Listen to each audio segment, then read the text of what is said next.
Can I come in, sir? Have a seat.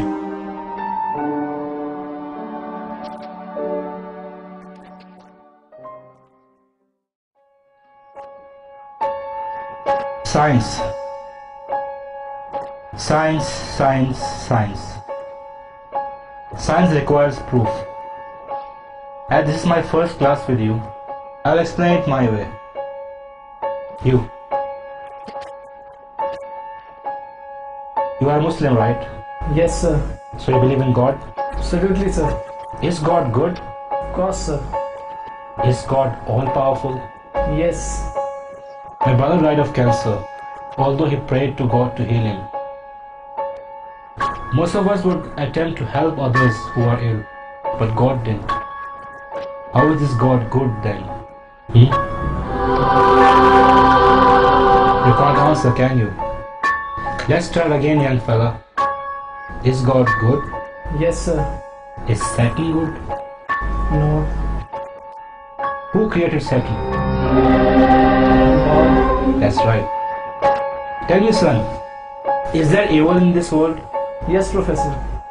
Evil is everywhere, isn't it? Yes, sir. And God did make everything, correct? Is there sickness, immorality, hatred, ugliness? All these terrible things exist in this world, don't they? Yes, Professor. So who created them? Science says you have 5 senses you use to identify and observe the world around you. Tell me, son, have you ever seen God? No, Professor. Tell us if you have ever heard your God. No, Professor. Have you ever felt your God, tasted your God, smelt your God? Have you ever had any sensory perception of God for that matter? No, I'm afraid I haven't. Yet you still believe in Him. Yes, Professor. According to empirical, stable, demonstrable protocol, science says your God doesn't exist. What do you say to that, my son? Nothing. I only have my faith. Yes, faith. And that is the problem which science has. Professor, is there such a thing as heat? Yes. And is there such a thing as cold? What kind of question is this? We all know there is cold. No, sir, there isn't. You can have lots of heat, superheat, mega heat, white heat, little heat or no heat, but we don't have anything as cold.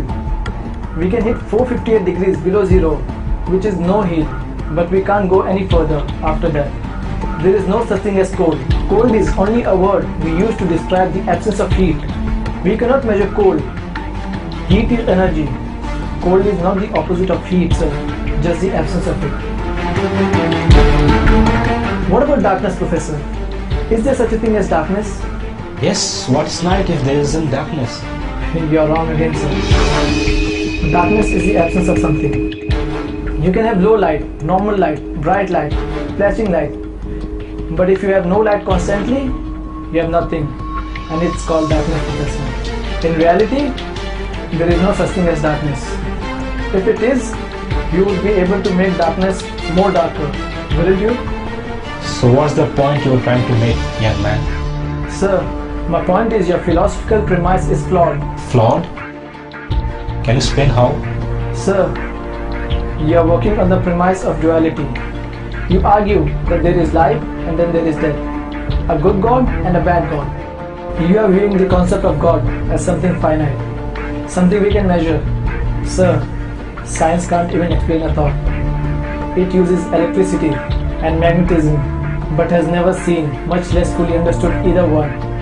You view death as the opposite of life, is to be ignorant of the fact that death cannot exist as a substantive thing. Death is not the opposite of life, just the absence of it. Now tell me, Professor, do you teach your students that they evolved from apes? If you are referring to the natural evolutionary process, yes, of course I do. Have you ever observed evolution with your own eyes, Professor?